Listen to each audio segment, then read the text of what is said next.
So we're really, really pushing tick safety because people aren't real good about it in Vermont. So in Vermont, we have 15 different species of ticks. There's 6 in Vermont that are known to give us the different diseases, just 6 out of the 15. We have the Lone Star tick, which is the least common. He's going down now in the southern part of Vermont. Fortunately, he's not living through the winter. So we're not seeing the spread of them, which is wonderful because they actually cause a lot worse disease than the ones I'm going to tell you about. The most common one in Vermont is the black, or the one that causes the most diseases, I should say, in Vermont is the black-legged tick. He causes 99% of the diseases in Vermont. We also have the American dog tick, and the Lone Star tick, and the woodchuck tick, and the squirrel tick. That doesn't mean they're on the woodchucks and the squirrels only, but that's what they're named. So ticks can be found, as you were talking, in your backyard. They can be found basically anywhere. They're known to live in leaves. They love to live on blades of grass. If you walk by a tree, they might be on the leaf, and they like to sit there. They attach themselves to their host and with their back legs, and then they have their little front legs hanging out there, the little gross creatures, to grab onto you. People believe that ticks will, if they find one on their chest, they believe that's where that attached you, and it didn't. Typically, they catch you down on your legs or your feet, and they crawl up. So you're going to find them more, under your arms, on your neck, your scalp, stuff like that. You can find them anywhere, but those are common points, but they usually attach down lower. Are you able to feel them? No. So a tick will, I'm jumping around a little, but that's fine. A tick will get on you, and obviously you're his host. He's going to stay on you probably up to several days until he's full. He's going to suck your blood until he's full. They have a anesthetic that they actually inject into you as they're penetrating you, so you don't feel them. And then they have like a glue-like substance that helps them stay on you. But typically, you're not going to know. And when I get into the diseases, you'll find, like, I think it's Lyme disease. It's 3 to 30 days before you even have symptoms. So you're often going to have your symptom prior to knowing that the tick is there. This is just a suggestion. I give people, if you do see a tick and you do take it off, and we'll talk about that in a minute, keep it in the freezer or something, because if you do end up at the doctor's, it's good to know what tick that was found on you. And basically, the black leg tick is the one that's going to give you the diseases, but it's still good to know what tick was on you. So I always say, if you find one that's been embedded in you and you take them off, keep them. So just to tell you a little bit about the stages of the tick. So it starts as an egg, then a larva, a nymph, and an adult. All stages, it takes 3 years for them to reach adulthood. And every stage, except obviously the egg, they are going to attach and get their blood supply. And then once they get their blood supply, they're going to drop off from you or their host. It doesn't have to be you, it can be an animal. And they're going to live until it's time to get their next blood supply. And they're going to do this for 3 years until they reach adulthood. They're going to, when she lays her eggs, and thousands of eggs, I remember saying it the other day, and I can't think of it off the top of my head, but thousands of eggs she lays. And they're smart little buggers because they lay their eggs in, I don't know, they lay their eggs in areas that are frequented by, like, say there's a path where deer go, or they lay their eggs almost where they know that they can attach to. It's amazing to read about them, absolutely amazing. They also can sense when their host is around. They can feel the vibration of somebody or an animal or something walking. They can feel the heat. They can smell. So they know that, they're really getting ready to attach to that host. So when she lays her egg, she dies. When he mates with her, he dies. Most of the mating, probably all of the mating, takes on a host, and I don't think it's on us. I think it's on the animals, but it has to, because the male has to continue while he's mating. He has to continue to feed. So that's kind of interesting. Because of our global warming, we're seeing a lot more ticks in Vermont now, and we're seeing a lot more ticks in the northern Vermont now. You know, we used to hear about ticks more near Bennington and Brattleboro area down there, but they're definitely up here in Vermont, up here in the northeast, or the north, say the northeast, but up in the northern part of Vermont, and you know, where we used to have them eat on their host in the spring and summer. It's all 4 seasons now that they actually, winter you see so many that are hosting on you, but are on whatever the object is. These cold freezing days we have aren't killing them. They're becoming extremely hardy, and that's the reason we're seeing more and more ticks all the time, because they're not being killed off. Important to know that, you know, the animals, your dog has to come back in the house, you know, so you need to be sure that your animals have tick repellent on them, because they can also pass them, you know, they fall off, that you're going to be their next host. And they can live, you know, people think, oh, if they fall off their host, no, as long as that blood supply is in them, it's feeding them. And when their blood supply diminishes, they're just going to find another host. So unless we squash them or actually often their host isn't enough to kill them, because that's what they're supposed to be doing. So they're looking for a meal all year long. So again, animals, you know, this is an incredible statistic. This kind of blew me away. There was a 2000.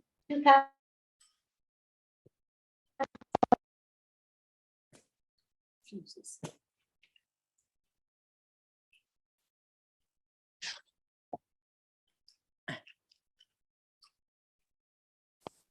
Look to see if there's ticks. How many moose are coming in with ticks on, or a bear, or whatever the case may be. There was a tick in 2020, a moose in 2020 or 2021 that they stopped counting at 90,000 winter ticks on it. 90,000. That just blows my mind. And winter ticks mean that it was late in the year and they were still living. You know, that's what the global warming is doing. But 90,000, and of course, ticks are killing some of our wildlife. I was thinking, is there a wasting disease or something that the moose can get from ticks? Not that I'm reading right now. We're not seeing a lot of disease in but again, there's so much study, and that's one of the reasons your game wardens are at these sites. There's so much study going on with the ticks right now, and so much education. I'm hoping to get you folks to help me out next year in the schools. I can teach the nurses, or not teach them, educate them, and they can do their best to educate their students, but I can't go in and educate the students. They feel badly because they don't have a lot of time, you know, and they really feel it's important to get the word out. I was talking to Jackie about maybe you folks helping us, like we could go into like a basketball game where there's a large audience and pass out little tweezers and material and stuff that I think might be helpful. I mean, trying to come up with some ways that might be more helpful to get the word out. And the parents sometimes are really blown away when these kids come home and tell them this stuff, because they truly are uneducated when it comes. They hear about them, but until you become sick with one. So let me just tell you, I'm just going to touch on 3 of the diseases. You'll hear that here in Vermont, you'll hear a lot about Lyme disease, and it used to be the #1 disease that we heard about with ticks. And Vermont will still tell you on their website that it is the #1 disease in Vermont, and that probably is true. But I'll tell you that in the 2 years I've been doing it, I probably had 3% of my cases Lyme disease, and the rest are anaplasmosis and I never can say that right. Babiosis. Babiosis being the least, but it's still above Lyme disease right now. And that can have to do with a lot. So your anaplasmosis is the one I'm seeing the most. Again, it's a black leg tick, but the one I'm seeing the most, and it's affecting a lot of, and you have to wonder about the statistics. It's affecting a lot of the older people and immune suppressed people. My thought process, and only mine, this is not a state of Vermont thought process, is are the younger people not getting tested because they're brush it off? Oh, I'm not feeling so well, or, you know, I have a headache, or my body's tired, or whatever. Where your older people are going in, and not only are they feeling really probably a lot worse than that 18-year-old that had it, but they're being tested for a lot more. So I know the Northeast Kingdom, we have the lowest amount of ticks reported, and we know that that's probably not true up there. But we have the least amount of people that are going in and getting, and you also, your doctors aren't quick to test you sometimes for it, so we're pushing the doctors more to do a lot more testing for tick-borne diseases. So, you know, I mean, those are just my opinions, and most of the time those aren't right, are they, Jackie? But no, so your anaplasmosis, you know, you're gonna see the fatigue, the headaches, the sweats, you know. Unfortunately, you're gonna see all those things, the body aches, the joint aches, as you're gonna see in the Lyme disease and the babiosis. That I always say it wrong, but anyways, the only disease of all three of them that you're going to see any physical sign of is your Lyme disease, where you're going to see the rash. The other ones you usually don't see a rash. It's just the Lyme disease. So there's really nothing telling us we have this. And especially with COVID around, you know, do we have COVID when we're feeling a little icky, or do we have a cold? So we aren't getting the test in. They say if the tick is on you 72 hours, that he's going to pass the disease to you. If he's going to pass it, you know, it's not going to just be a quick bite and gone. So they say if it's over 72 hours, if you don't know how long it's been, if you detect the tick on you, and we often don't know how long it's been, you still want to go. And again, that's why I always say bring the tick with you, because you want to be sure you're tested for it, because there's a lot of stuff. My ex-son-in-law, young guy, 34, 35, started having a lot of heart problems, and he's been through every test in the world, scared to death. And not because I'm real smart, just because I read it. I said, go get tested. You know, it could be a tick-borne illness, and it ended up being. That's what they're saying now. They treated him for it, and his heart problems have gone away. So who knows if that? So it's important. I mean, it's a babiosis that I believe that the one that is the only one that actually says that deaths occur. Yes, yeah, that you can actually sometimes fatal, and that's the only one of the ones we have in Vermont that actually says those words. It can be fatal. People without spleens that's a very dangerous disease for them. I don't know. Do we have any questions? Does every tick carry a disease? No, not everybody will give you a disease. No.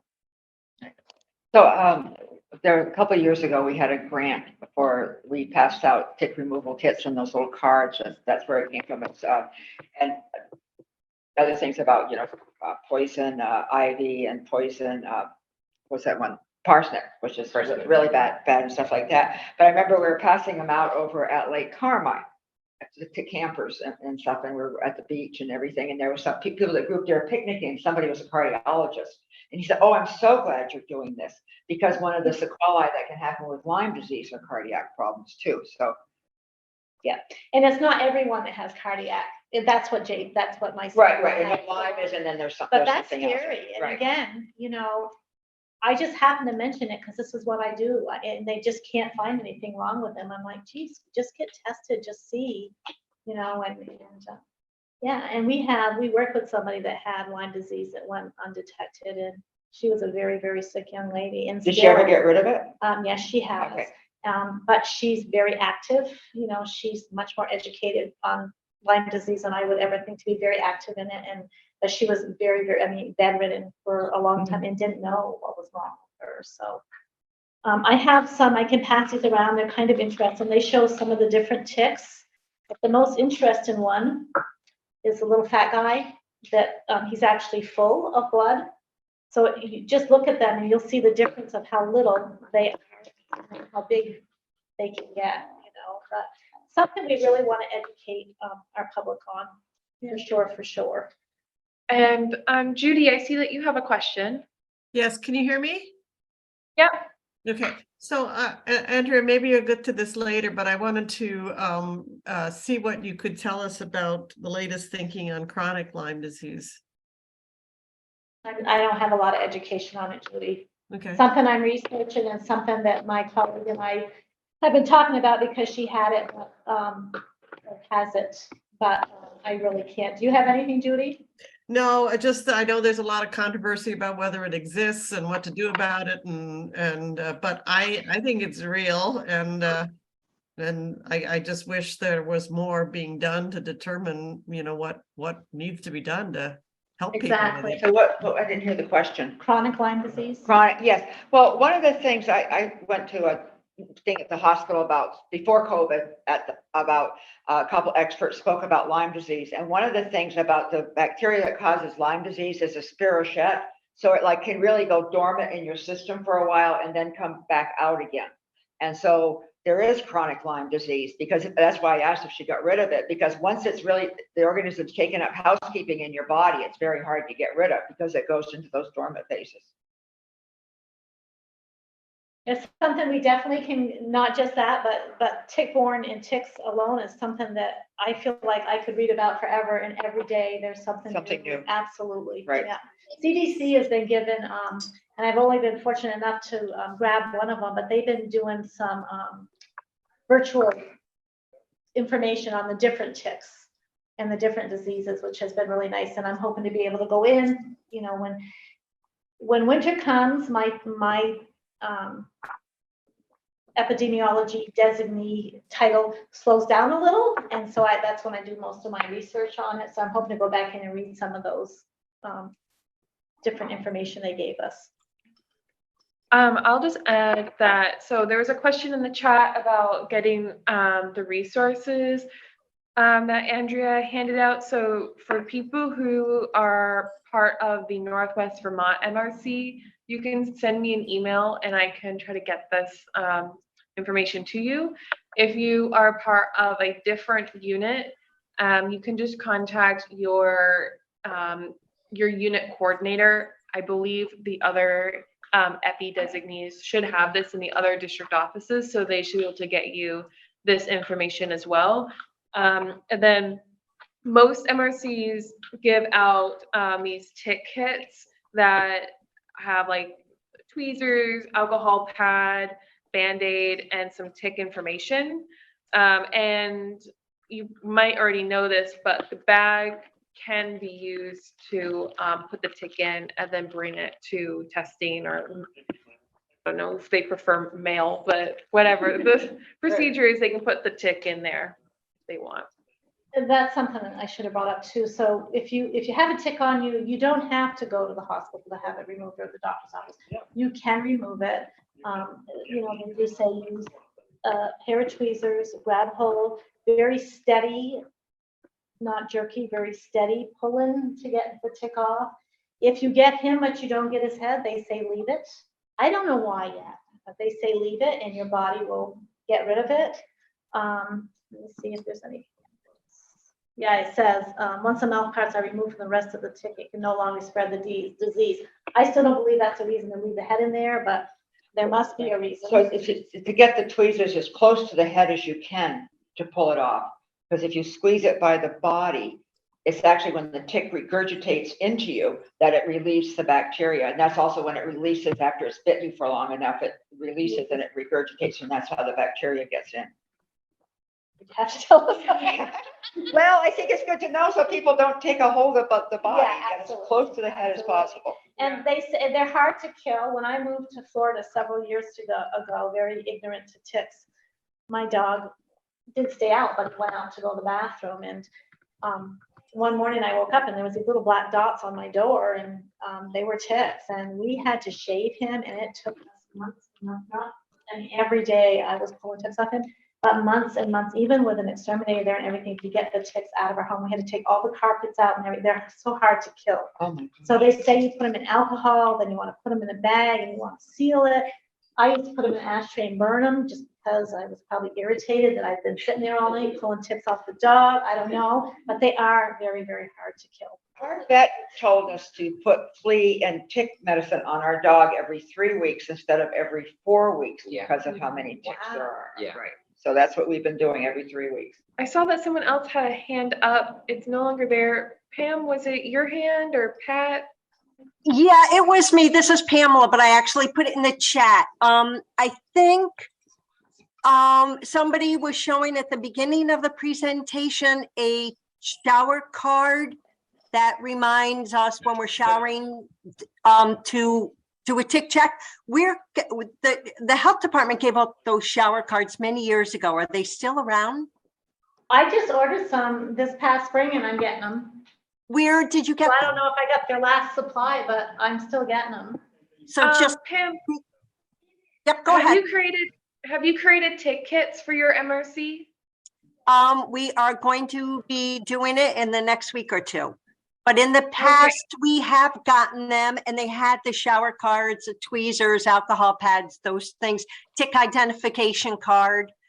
But I just had so many requests for those shower cards because they're a wonderful reminder when you're showering to do that tick check. They really are. Yep. Do you know, have you been on the website where you request the tick cards that go in the tick kits? No, I have not been there. Oh, okay, because it's all on the same website. They, I can send it to you. I'll send you the link. Yep. Yeah, that would be great. And also one other quick thing I will add, just because I'm in Southern Vermont and we have a very high incidence of ticks here. I mean, ticks are kind of something that we deal with on a daily basis. If you have pets, I cannot speak highly enough about a Seresto collar for dogs. They are just remarkable. What kind of a collar? Seresto, SCRESTO. They are, what happens is the tick, if you use a topical for an animal, the tick has to bite the pet and then it dies and falls off. A Seresto collar, the tick won't even bite them. So there's a less likelihood of transmission. And they're terrific.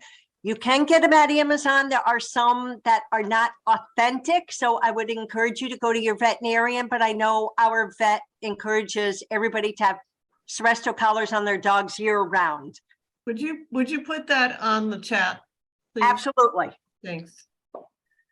And I see we have like 6 people in the chat. yeah, so we have one other question in the chat from Meredith. Do we know the the incidence rate of anaplasmosis in Vermont? All I can tell you is that I can't give you a number, but Lyme disease is supposed to be the #1 and anaplasmosis next. I It isn't see like the P pest? She doesn't like the people. anaplasmosis. Like 90% of my cases are anaplasmosis. So, but some time ago, there was a vaccine available for Lyme disease and they didn't have enough interest. So it no longer became available. And then there was something said about, they're going to do it again, but it got put on the back burner with COVID and who knows. So we can't seem to get much information on that either. There's the vaccine for animals, thank God. But Yep. We have one other question before we move on to another topic. So Cindy said, I thought the speaker said ticks need to be attached for 72 hours before transmitting. Correct? I thought it was 24 hours. It can be 24 to 72 depending on the disease. So I know when I worked in nursing homes, and that doesn't mean anything, but when I was DON at the nursing home, that the doctors did want us to send our patients unless they've been on 72 hours, and most of the time we didn't know when it got on. So, but in my readings, it's 24 to 72, but we still say just 72. So the other thing is about the treatment of like Lyme disease. At one point, there was something about a massive dose of antibiotics and the person was going to be fine. And then further research says that wasn't, but unfortunately, a lot of the doctors read that article and they didn't read the other article afterwards, and they were still just giving a big dose of antibiotics like for a couple of days, and then that was it, instead of the amount of treatment that needed to be done. So I hope more education has gone out to the doctors. Yeah, and I have to be more educated on it too. Also, you can bring a tick and they can, I don't know who does the test of the tick, but a tick can be positive. Well, that would speak to what we're talking about. Right. And you may not, because it may not have been attached long enough for you to be positive. So that speaks to that 24 to 72 hours. Does everybody who gets Lyme get the rash? No, right, so the target, the bullseye rash is not always, you can Right. get it without the bullseye rash. Right. Susan, you have a question? I had a comment. There is a virus, the Powassan virus, which is also, has been found in Vermont. And for that, the tick, according to the CDC, the tick only needs to be on for 15 minutes. So, Ooh, and Powassan is rare, but it can be fatal. It's got about a 10% fatality rate. So we don't want it in Vermont, but we have it. And the other, That's the one from the Lone Star, right? no, actually, I read that it could also be with black-legged ticks, and then there's some other less common ticks, but unfortunately, I did recently read that it could be in black-legged ticks. And the other comment I wanted to make is that the a single large dose of doxycycline doesn't stop all Lyme, but it does stop a lot of Lyme transmission. So that's why doctors still do give it. It won't stop every single case, but it can really decrease the incidence a lot. So that's just, those are my comments. Thank you. Thank you, Susan, for bringing that up, because I am seeing that disease in the black leg tick as well. Thank you. Right, the Powassan, yeah. Yep. I'm gonna stay in the house with my feet. Really? Yeah. I've got my grandchildren, so I was also so bad about it that, like, even if they go use the trampoline, we have a lot of trees, and so there's leaves that come down a lot. And like, even this weekend, they made me pressure wash the trampoline off before they get on it because there was leaves on it. Do you want to move into poison ivy? Then we'll go over to Adam. Yeah, and I don't have a huge lot on poison ivy, except that I saw my first plant this weekend. I have 36 flower gardens. Obviously, I in them a lot because there's weeds and flowers to pick. And I have a plant identifier on my phone because in the springtime, I'm never quite sure if that's a weed or is that a plant. And I saw something that was rather large, and I took a picture. And I mean, I'm 62 years old, and I don't think I'd probably seen it, but didn't know what it was, poison ivy, except that it had 3 leaves. And it was poison ivy. I flipped out. So I told the husband, and he said, "Oh yeah, I go past the chicken house in the field and the woods over there. It's all poison ivy." The kids play there. I'm not spraying, but anyways. So I don't have a lot of education on poison ivy because there's not a lot. I think next time we need to talk more about poison parsnips because those are. I'm not going to get Like into third-degree burns. third-degree burns, and we do pick them because they can be pretty. The flowers on them and. They do resemble other things, so Banana leaves.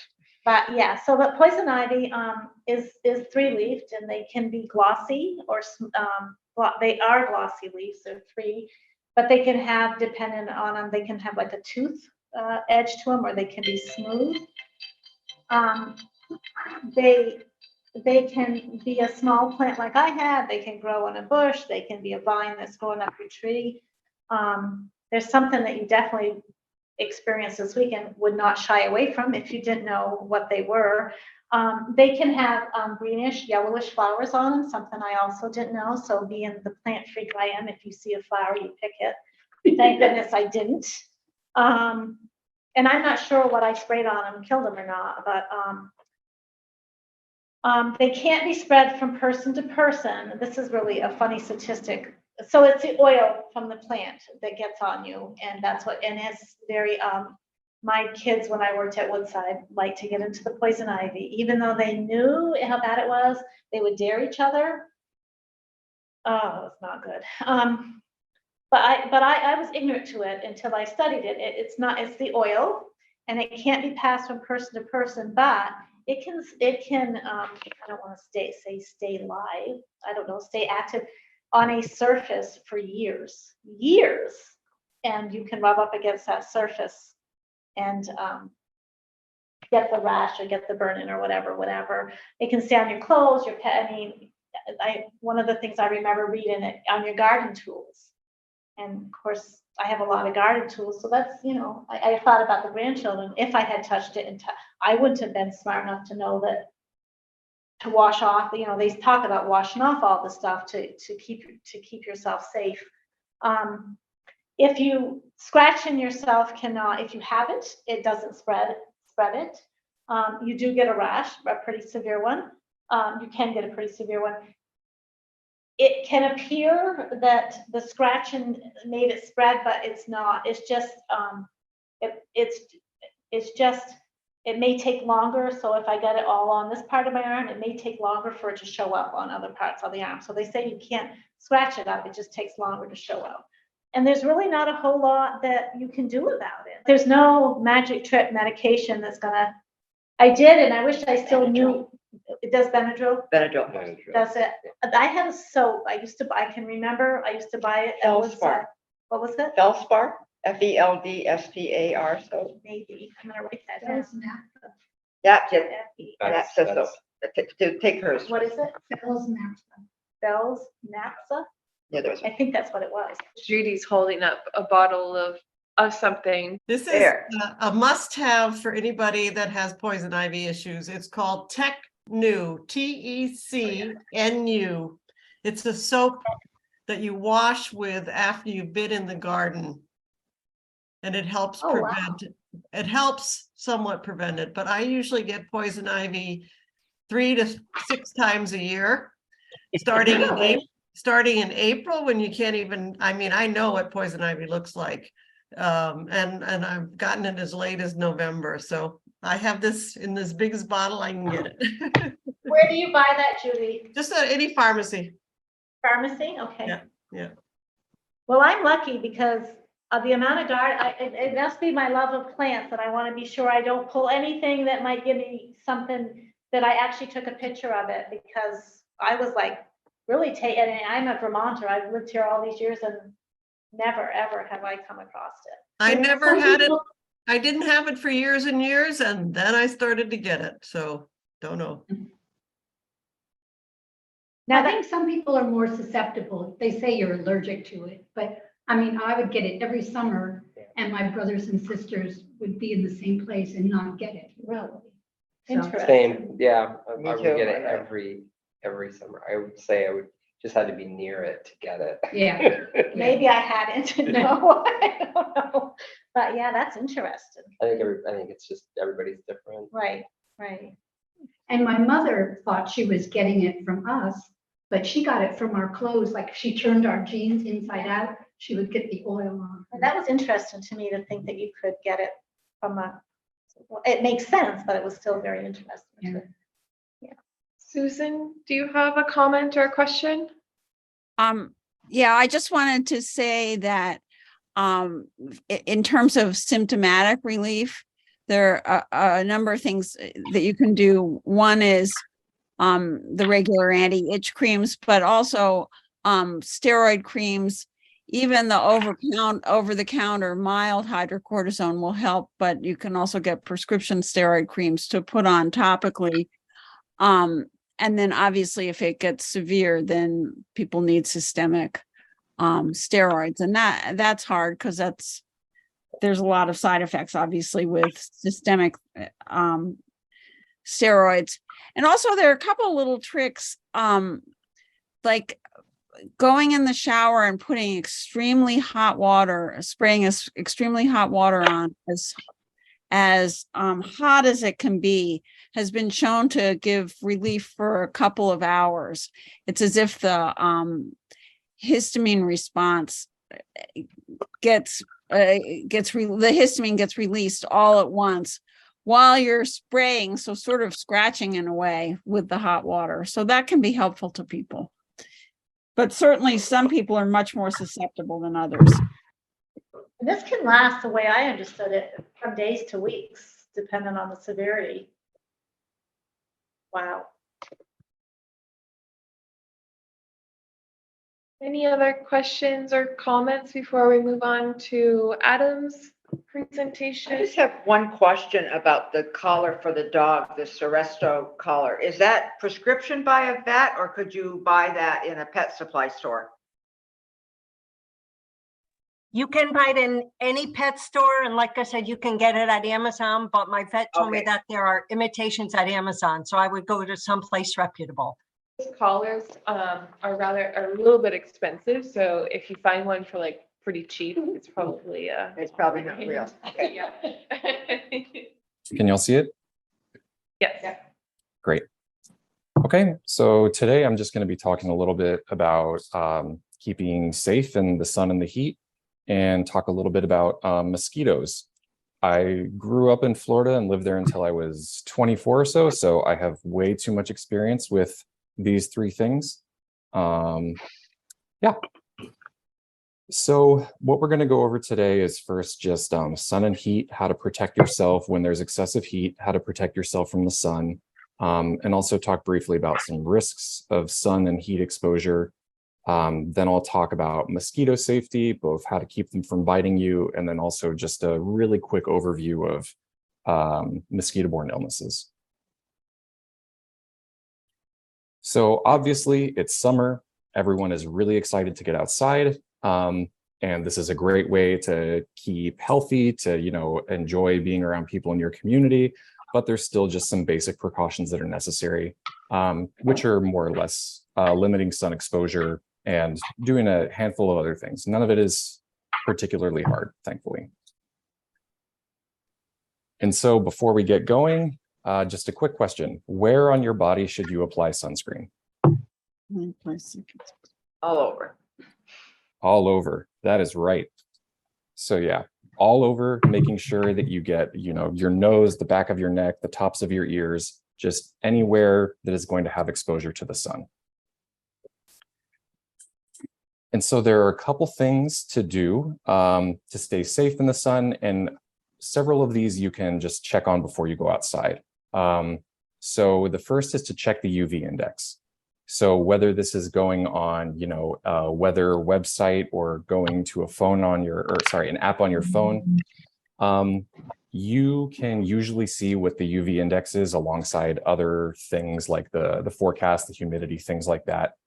And 3 or higher means that you should be wearing sunscreen, even if it's cloudy. The UV can still go through the clouds and still affect your skin. It's also really important to apply sunscreen that's at least SPF 15, and you have to reapply it every 2 hours. Sunscreen isn't protection for the entire day. And also, sunscreen is not recommended for babies 6 months or younger. And of course, a great way to protect yourself from the sun is to stay in the shade, which, you know, that one makes sense to everyone. And then make sure that you wear loose clothing that covers your skin as much as possible. The emphasis on loose clothing here is because basically when you have really tight clothing, it traps a layer of air between your skin and the fabric. And if your clothes are looser, there's a little bit more airflow. And so it kind of keeps the air right around your skin a little bit cooler. Wearing a hat is always great. Really can help, again, with some of those key places like the backs of your ears, the back of your neck, the tip of your nose. And UV rays aren't just bad for your skin. They can also affect your eyes. And so it's really important to try and make sure you have sunglasses that block UVA and UVB. And usually if you are buying sunglasses in the store, there's usually a sticker on the sunglasses that will say, this blocks out UVA and UVB rays. And so again, just before you buy your next pair of sunglasses, check around to make sure there's something indicating that it blocks UVA and UVB. And also, the sun is usually strongest from 10 a.m. to 4 p.m. So this is unfortunately a pretty wide window of time, but during this time, just try to avoid getting exposed to the sun as much as you can. Again, just because that's when the sun's at its strongest. And so one of the reasons it's important to follow these is obviously, risk of skin cancer. a couple of these things I was really surprised to learn. In Florida, you know, the expectation is basically that you're going to get one really horrific sunburn a year, and that's your like base coat. That was how people talked about it in Florida. But that's actually not very safe to do, because just getting sunburnt once every 2 years can triple your risk of getting melanoma skin cancer. And interestingly, skin cancer is the most common cancer in Vermont. And Vermont actually has the second highest rate of melanoma in the US after Utah. I'm not sure why exactly that is, especially since, you know, kind of in opposite corners of the country. But I found it really interesting that Vermont and Utah are ranked pretty similarly. Thank you, Meredith, for putting that link in. And even one blistering sunburn, so a sunburn where your skin is, you know, peeling off, even one sunburn during adolescence or childhood can double your risk of skin cancer. And when we look at some of the local data that's, you know, youth behavioral risk factor surveys, we've found that actually 80% of students in Grand Isle and 76% of high school students in Franklin County have had a sunburn in the last year.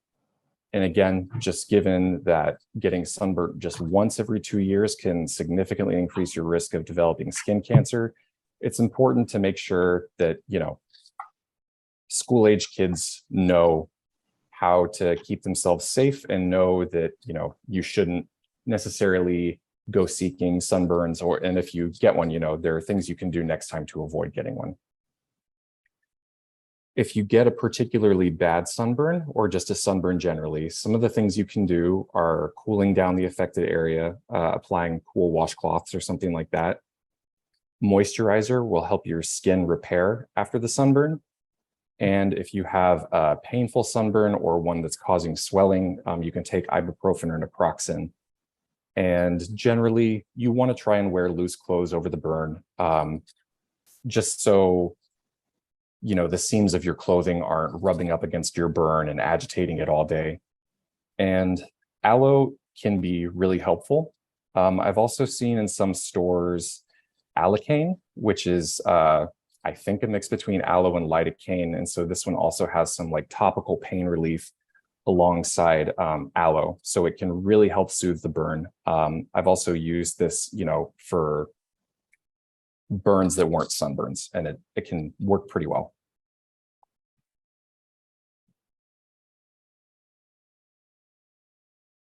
And so there are kind of some general guidelines to know whether or not you have a mole that you should worry about. And when I was in school, I think this was just the ABCs, but now we've added D&E. So look at us go.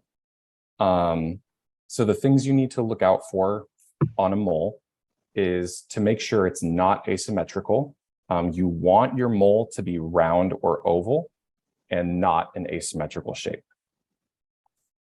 You also want to make sure that the borders between the mole and the rest of your skin are really clear. When the borders aren't so clear, it might look like there's a little bit of brown spreading away from the mole. And so this can potentially be a cause for concern. You want to make sure that your mole is not multicolored. This can also be a potential sign of melanoma. And then diameter / dark, you want to make sure that the mole is no larger than a pencil eraser. And you also want to make sure that the mole is not darker than any others. So, you know, obviously moles are brown. And if you have one that's very dark or looks black, or one that looks significantly darker than the rest of your moles, you might want to keep an eye on it. And then finally, you want to make sure that the mole doesn't really change over time. Change in the shape, size, color, or elevation of the mole mean that, you know, it might be a good idea to consider seeing your healthcare provider to just have them take a look.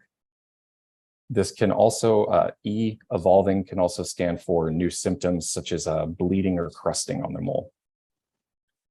And so this obviously isn't foolproof. This is kind of just a general set of guidelines to know, when should I go see a healthcare provider when I have a mole?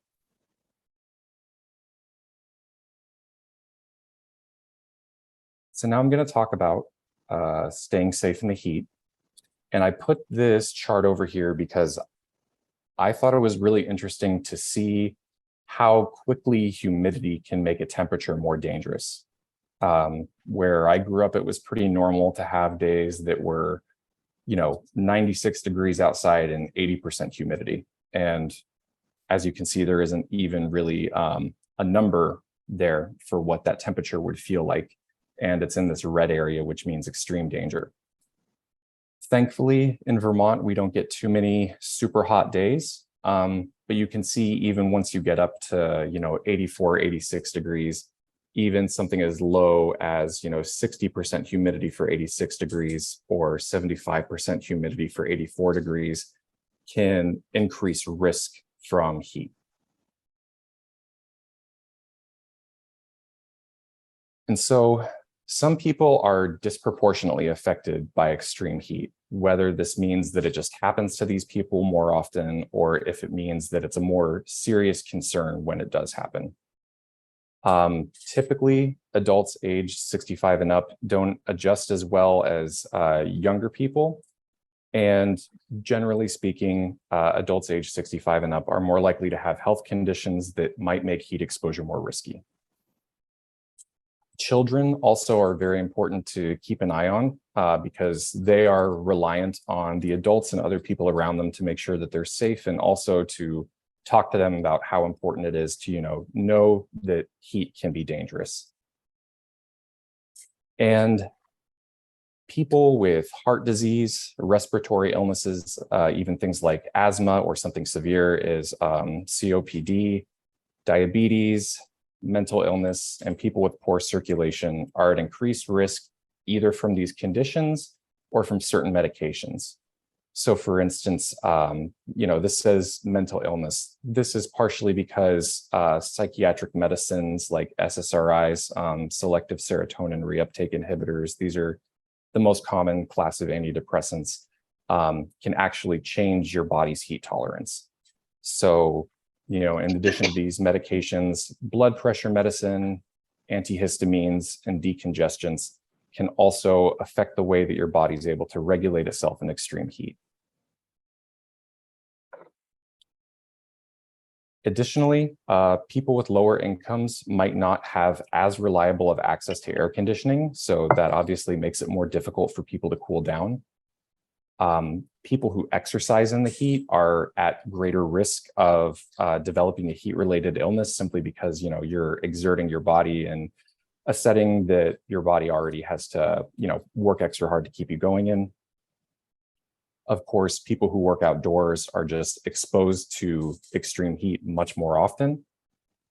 And additionally, pregnant people are more likely to become dehydrated and get heat exhaustion and heat stroke. So this is just a quick overview of, again, some populations that are disproportionately affected by heat.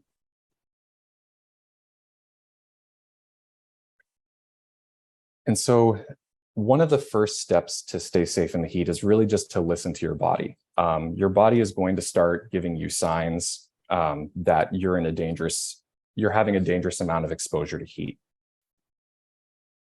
Unfortunately, climate change, in addition to, as Andrea was saying, making ticks more common, it's also going to make extreme temperature events more common. So this is especially important knowledge for all of us moving forward. Like I said, make sure you pay attention to not just the temperature, but also the humidity.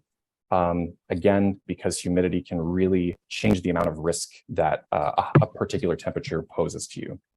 Again, go for the looser clothing to allow more airflow next to your skin. Tanning booths. And I encourage anybody, if you're in that situation, to kind of speak out against them. I mean, they are so incredibly dangerous. And I can't believe that they are in facilities that presume to help you practice healthy behavior. The reason totally I agree. went to tanning booths way back 50 years, 40 years ago, whatever, was because I burnt so much in the sun, and my doctor told me, go to a tanning booth every spring and get a base tan so you won't burn. Right, Because right. I know- I've heard that too. Yeah. One other thing I would add to the list too that I have seen people do is to maybe Adam, you could tell me if this is a good idea or not, but is to if you have one of those fans that it can either blow air towards you or away from you. At nighttime when it's cooler, to blow it into the room, and then to turn it to blow out into the through the screen the other way during the day when it's really hot, to try to get the hot air out. Or keep it out too, Yeah. that would make sense. Yeah, that sounds like a good idea to me. Or don't open our windows. But again, you live in Vermont, so you got to get that fresh air in there. Yeah. And just to follow up on that, if you have ceiling fans overhead, I just learned this year, is that it's counterclockwise in regular use, but if you're particularly trying to get the hot air out, it's counterclockwise. And some fans have the ability to go both ways. Yeah, a Counter lot to of get the air out. What's that? Counterclockwise to get the air out. Yes, so in the summertime, you want it counterclockwise. And my fans always start, no matter if I set them counterclockwise, they'll start clockwise, so then you have to reverse them. Yeah, I just learned that pretty recently too. Yeah, I learned it from Google. Yeah, usually there's a little plastic switch near, I'm looking at my fan. There's a little plastic switch where you can either flip it one way or flip it another way, and that'll control whether it's, bringing hot air up or pushing cold air down. And I also saw your question, Judy, are sun safety recommendations different for Vermont's white population or for BIPOC population? They're generally the same. Obviously, when you're lighter skinned, you can get sunburned more easily. And so lighter skinned folks should exercise more caution. But, sunburns and skin cancer can affect everyone. This is actually also a really great question because there's been kind of a controversy recently, because a lot of times when doctors or healthcare providers get trained to look out for melanoma, a lot of the pictures in the textbook are only of white skin. And so a lot of times healthcare providers might not necessarily be as well trained identifying, dangerous moles or skin cancer among BIPOC folks. And Meredith Robert included this graphic on heat exhaustion versus heat stroke. And that is a really wonderful graphic.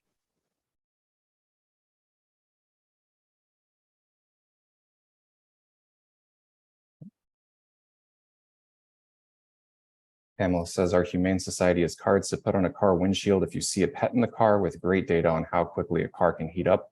I'll try to get some and share with the group. Awesome. Thank you. And I see in the chat, Cindy asked, could the speaker talk specifically about why tanning booths and why base tans are harmful? So again, it's just being in sort of an enclosed space where you can't get away from the UV that's coming to your skin. When you're outside, you might periodically pass under a tree or pass under a shaded space. And so you just get a little bit of a break from the sun. But again, when you're in a tanning booth, you're really in this just very concentrated settings. As far as speaking to why base tans are harmful, I guess what I would say is it depends on how that base tan is acquired. If you're going outside and you're putting sunscreen on, your skin will just adjust to increased exposure to the sun and will darken. And that's kind of what gives you this base tan. And the benefit of that is once your skin is a little bit darker, it's somewhat more protected from UV rays. This is something that our bodies do to protect us.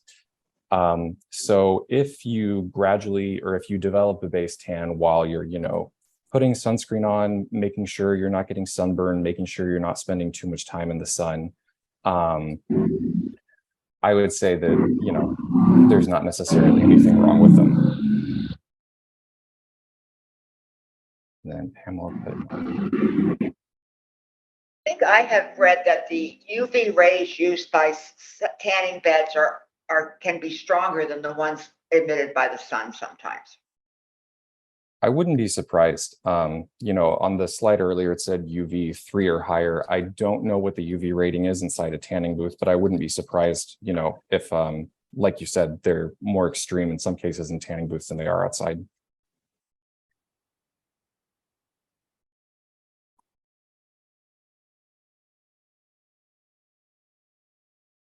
Awesome. And so, there are some heat-related illnesses that people can develop. And it's important to kind of just know broad strokes what they are. As soon as the slide changes, there we go. So there's basically like a kind of progression. In 2 slides, I'm going to talk about a heat rash or heat cramps. And basically you'll develop heat rash or heat cramps before you develop heat exhaustion, and you'll develop heat exhaustion before you go into a heat stroke. So heat exhaustion involves the symptoms listed on the left: heavy sweating, cold, pale, clammy skin, a fast but weak pulse, nausea, vomiting, cramps, fatigue or weakness, dizziness, headache, and fainting. And so if you notice this happening in yourself or anyone that's around you, the first thing you should do is just go somewhere cooler. Again, if it's relevant, you can loosen your clothes just to allow more airflow next to your skin. And it's always helpful to take cool, wet cloths, put them on your body, or to take a cold shower or bath.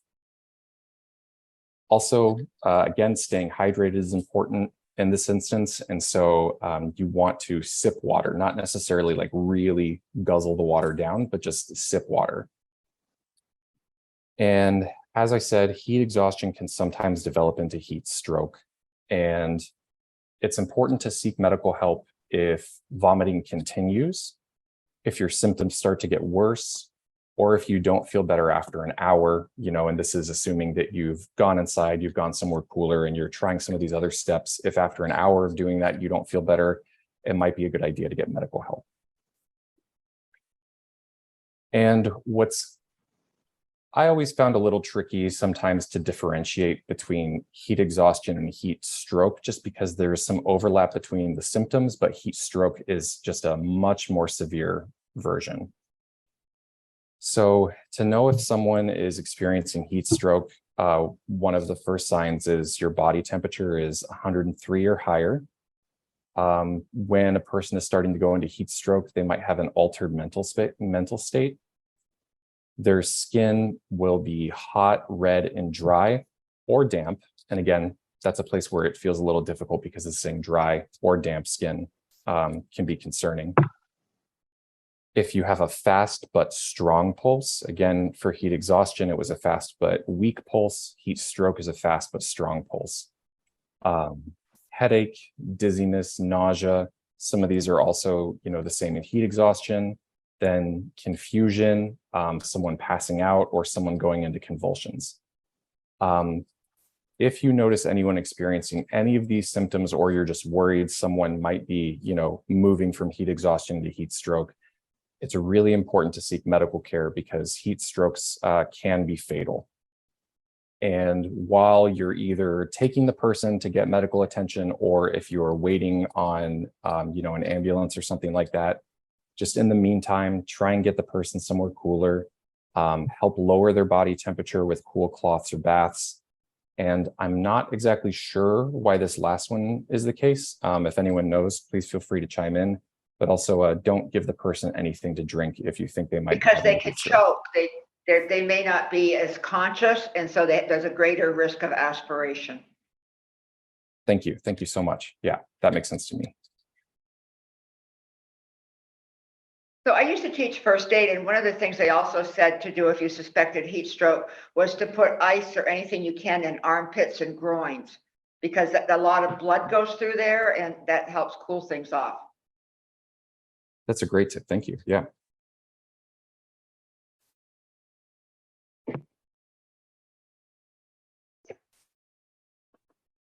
And so there's some other but less severe heat-related conditions, heat cramps and a heat rash. Heat cramps is basically you're starting to feel muscle cramps while you're exercising in the heat or while you're just, move out and about in the heat. So the symptoms of heat cramps are usually heavy sweating during intense exercise, and then muscle pain or muscle spasms.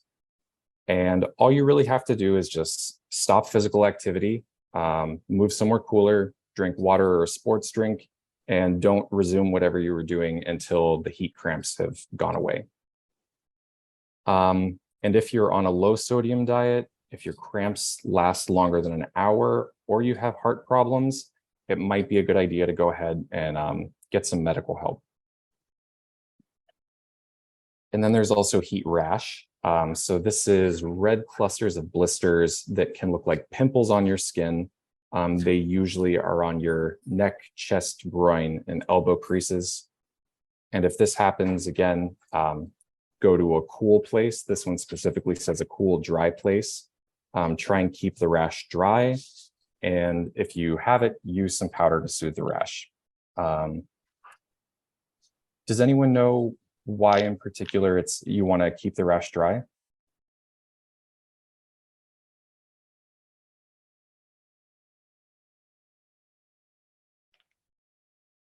I don't know the answer. I was just curious. Yes.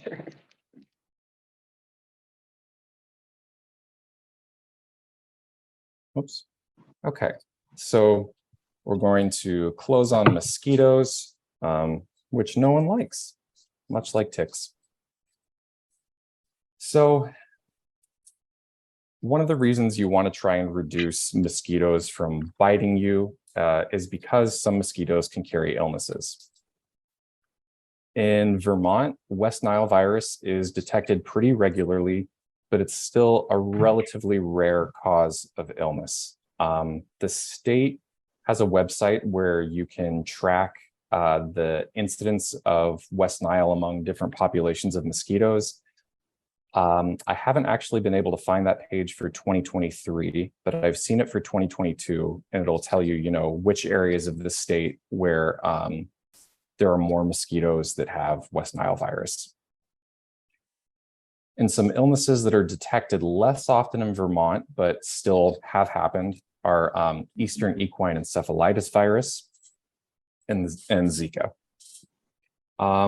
These are relatively rare, and because of that, not really going to spend much time talking on them, instead just focus on West Nile virus. The illnesses that mosquitoes can carry also can vary pretty considerably depending on where you are, both in the US and where you are in the world. I just saw a news article this morning that was saying that they have seen locally transmitted cases of malaria in Florida and Texas, which is pretty concerning. And the predictions are that as climate change worsens, that illnesses like malaria, dengue, yellow fever are going to start occurring in the US more often as things heat up. And so the best way to protect yourself from these illnesses is to just try not to get bitten by mosquitoes, which at times can definitely feel pretty close to impossible. I made the mistake one time in Florida, camping in a place that was called Mosquito Lagoon, thinking that, yeah. And I told myself, oh, it's February, the mosquitoes won't be that bad. I was very wrong, and I never went there again.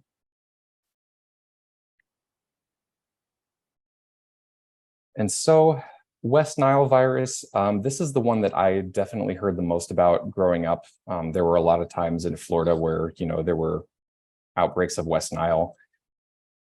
For the majority of people who get West Nile virus, they're going to be asymptomatic. but about 1 in 5 people will develop symptoms like rash, fever, headache, neck stiffness, disorientation. In really severe cases, coma can also cause tremors, muscle weakness, and again, in severe cases, can even cause vision loss. The state detects West Nile virus very regularly. The data that I saw was saying, I don't know how many years back this has been happening, but I've seen that the state's been detecting West Nile virus every year, more or less. But again, it's just a rare cause of illness. In rare instances, West Nile can cause swelling in the brain and other severe conditions. And generally speaking, if you're 50 or older, the virus tends to be more dangerous.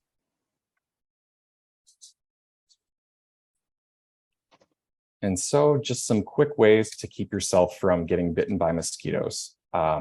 First, the EPA has a really great list on their website of products that are safe to use as mosquito repellent and also products that are effective. Try and keep your skin covered as much as possible. Mosquito netting in an outdoor space or just a hat with some mosquito netting on it can be very helpful for making sure mosquitoes don't bite you. In some countries, mosquito netting is one of the primary ways of preventing mosquito bites, so this can be super effective. You can also apply a product to your clothes called permethrin that will prevent mosquitoes from biting you. And one of the things that you can kind of just do at home or, in any area you're spending some time is to look for areas of standing water. So, at home, you can either see where there are currently areas of standing water, or you can even see a place where standing water might accumulate once it rains. This is because mosquitoes can lay their eggs in standing water. And so reducing as many sites as possible where you live or where you work or where you're spending time can help make it less likely that you're going to encounter mosquitoes generally. And mosquitoes are most active at dawn and dusk, so try and limit your time outside during those times of day. Great tip, Meredith, don't live near a swamp. That is excellent advice. I would also suggest not living in Florida. Can't emphasize that enough. And generally, if you have a screened-in porch, you want to make sure that there aren't any holes in your porch or in the screen doors, just to make sure that mosquitoes stay out and aren't biting you. And so I'm going to stop sharing my screen. That is that. Thank you for your attention, and happy to answer any questions y'all have, or if there's anything that was missing in that, feel free to jump in. Just something to add about the permethrin. I might not be pronouncing that correctly, but I've also heard about like spraying it on your pant legs. Of course, touch your pants legs and your socks when you're going hiking and stuff like that will prevent ticks from attaching down low. That they don't like it either. And they also said to spray dog beds with it. Awesome. Yeah, if you can, one thing that'll keep ticks and mosquitoes away, that's Yep. I like that. And it's pretty harmless. I believe it's made from chrysanthemums. Oh, really? Yeah, because actually, to get rid of lice, isn't it? There's nicks or something. It's made from chrysanthemum blossoms. So. Thank you. Yeah. Maybe not chrysanthemum, marigolds. Marigolds. I had it wrong for their marigolds. Shoot, I like chrysanthemums better. Pardon? I like the chrysanthemums better. You know how you plant marigolds near your tomatoes. Exactly, yeah. So. Meredith says in the chat, lemon eucalyptus oil is also good. What is? Lemon eucalyptus oil. Eucalyptus. Okay. I was a little disappointed to find out that apparently citronella candles are actually not very good at keeping mosquitoes away at all. Right. That was something. I just think they do something. Yeah. Apparently, the fragrance of coconuts are supposed to deter mosquitoes. So putting lotion on that has coconut stuff or hair shampoo or whatever is supposed to help. I find Awesome. lemon. I grow lemon. Yeah, yeah, lemongrass. and so we put it around the deck in the pool Right. to grow, just to try to keep them away. I don't know. Might be in my head. I have some lemongrass on my deck too. And I don't remember for sure, but I think I've seen that lavender can keep some bugs away. I'm not sure if it keeps mosquitoes away, but I know lavender can be good too. Yeah, I've heard that about lavender too.